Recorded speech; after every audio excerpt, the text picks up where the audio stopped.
रात का सन्नाटा ऐसा था मानो जंगल ने अपनी सांसें रोक ली हों। चांद की किरणें पेड़ों की घनी छांव को चीरकर जमीन पर बिखर रही थीं, मगर उस रोशनी में भी कुछ अंधेरा छिपा था। काले लबादे में लिपटा एक साया चुपके से आगे बढ़ रहा था। उसकी आंखें चमक रही थीं, जैसे शिकारी अपनी मंजिल को भांप लेता है। यह था रघुवीर, मध्य भारत के जंगलों का सबसे कुख्यात ठग, जिसका नाम सुनकर कारवां कांप उठते थे। मगर आज रात उसकी छाया के पीछे एक और आकृति थी, नन्ही, डरी हुई मगर उत्सुक। उसकी बेटी काली केवल 12 साल की थी और उसकी मासूम आंखों में एक सवाल था। वह जो रात रात भर गायब रहता है, वह उसका बाप वाकई कौन है? जैसे ही रघुवीर ने एक सोने से लदा बैलगाड़ी देखी, उसने अपनी खंजर निकाली और काली का दिल धड़क उठा। क्या वह अपने पिता का सच जान पाएगी या ये रात उसे हमेशा के लिए बदल देगी? आइए इस रहस्यमयी कहानी में डूबें, जहां हर कदम पर धोखा है और हर सच एक नया सवाल लाता है।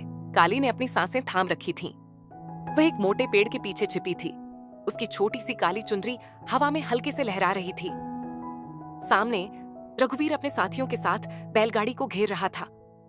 कारवां के लोग डरे हुए थे, उनकी मशालें कांप रही थीं। रघुवीर की आवाज ठंडी थी, मगर उसमें एक ऐसी ताकत थी कि लोग बिना लड़े हथियार डाल देते। सोना दो और जान बचेगी, उसने कहा। काली का मन उलझा था। गांव में लोग उसके पिता को राक्षस कहते थे, मगर उसके लिए वह वही बाप था जो उसे रात में कहानियां सुनाता था, जो उसे जंगल की जड़ी बूटियां सिखाता था। मगर आज उसकी खंजर की चमक ने काली को डरा दिया। जैसे ही ठगों ने सोना लूटा और कारवां को छोड़ दिया, काली ने देखा रघुवीर ने एक छोटा सा लटकन अपने थैले में डाला, जिस पर एक अजीब सा निशान था, जैसे कोई प्राचीन तावीज। रघुवीर का गांव काला पानी जंगल के बीच बसा था, जहां ठगों का कबीला रहता था। यहां हर घर में रहस्य था, बाहर से साधारण झोपड़ियां, मगर भीतर चुराया हुआ खजाना।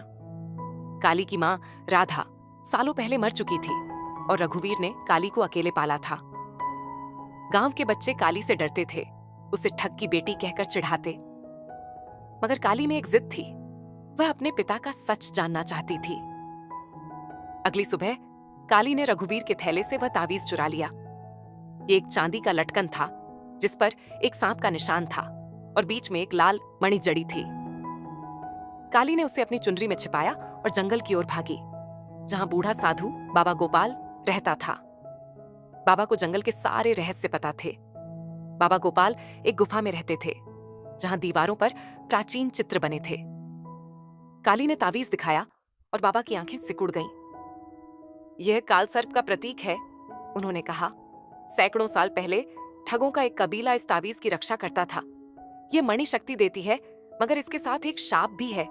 जो इसे रखता है वह न कभी चैन पाता है, न मर पाता है। काली का दिल बैठ गया। तो मेरे पिता? उसने कांपते स्वर में पूछा। बाबा ने कहा, रघुवीर इस शाप का शिकार है। वह ठग नहीं, बल्कि इस मणि का गुलाम है। बाबा ने बताया कि मणि को नष्ट करने का एक ही तरीका है, उसे उसी मंदिर में ले जाना जहां से इसे चुराया गया था। मगर रास्ता खतरनाक है और केवल निर्दोष हृदय वाला ही वहां पहुंच सकता है। काली ने फैसला किया कि वह अपने पिता को इस शाप से मुक्त करेगी। उसने तावीज अपनी कमर में बांधा और रघुवीर को बिना बताए जंगल की ओर निकल पड़ी। मगर रघुवीर की नजरें तीखी थीं। उसने काली को गायब देखा और तुरंत पीछा शुरू किया। जंगल के रास्ते भूल भुलैया जैसे थे, हर कदम पर कांटे, जहरीले सांप और अंधेरे गड्ढे। काली को एक नदी के किनारे एक पुराना खंडहर दिखा। वहां दीवारों पर वही सांप का निशान था। जैसे ही उसने तावीज निकाला, जमीन हिलने लगी। एक विशाल सांप, जिसके फन पर वही लाल मणि चमक रही थी, प्रकट हुआ। तू कौन है जो मेरी शक्ति को चुनौती देती है? उसने फुफकारा।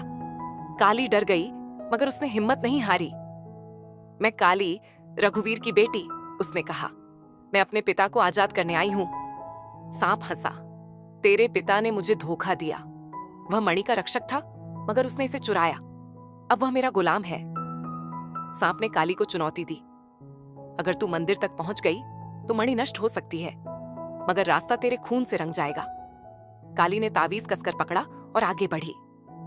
तभी रघुवीर वहां पहुंच गया। उसने काली को देखा और चिल्लाया, वापस जा काली, ये मेरी लड्ढाई है। रघुवीर ने काली को गले लगाया। उसकी आंखें आंसुओं से भरी थीं।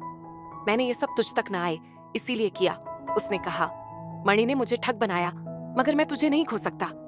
काली ने कहा, बाबा हम साथ मिलकर इसे खत्म करेंगे। रघुवीर और काली ने खंडहर के भीतर कदम रखा। वहां एक प्राचीन मंदिर था जिसके केंद्र में एक वेदी थी। वेदी पर एक गड्ढा था जिसमें मणि को रखना था। मगर सांप फिर प्रकट हुआ, इस बार और भयानक। उसने रघुवीर पर हमला किया और उसकी खंजर जमीन पर गिर गई। काली ने देखा कि सांप की नजरें मणि पर थीं। उसने तावीज को हवा में उछाला और सांप उसकी ओर लपका।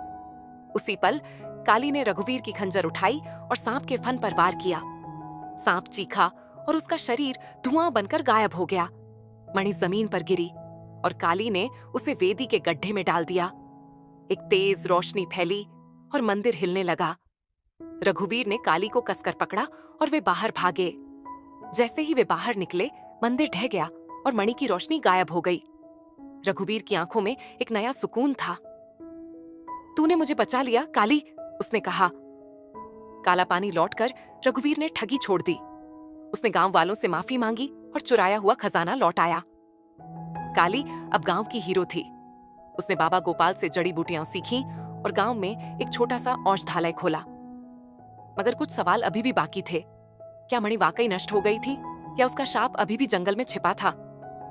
एक रात काली ने सपना देखा, वही सांप, मगर इस बार उसकी आंखें दयालु थीं। तूने मुझे मुक्त किया, उसने कहा, मगर जंगल के और रहस्य बाकी है। काली ने फैसला किया कि वह जंगल की रक्षा करेगी ताकि कोई और ठग ना बने। उसने रघुवीर से वादा किया कि वह कभी धोखे का रास्ता नहीं चुनेगी। काली अब ठग की बेटी नहीं, बल्कि काला पानी की रक्षक थी। उसकी कहानी गांव-गांव फैली और लोग उसे जंगल की बेटी कहने लगे। रघुवीर ने अपनी बेटी को गर्व से देखा और जंगल फिर से शांत हो गया। मगर काली जानती थी, हर रात एक नया रहस्य लाती है और वह इसके लिए तैयार थी। नैतिक शिक्षा। अपनी विरासत को बदलने की ताकत हर किसी में होती है। सच और हिम्मत से कोई भी अंधेरे को रोशनी में बदल सकता है। दोस्तों, आपको यह कहानी कैसी लगी? कमेंट बॉक्स में जरूर बताइएगा। और अगर आप चैनल पर नए हैं तो सब्सक्राइब जरूर करें। तो मिलते हैं अगली स्टोरी के साथ। तब तक के लिए जय श्री कृष्णा।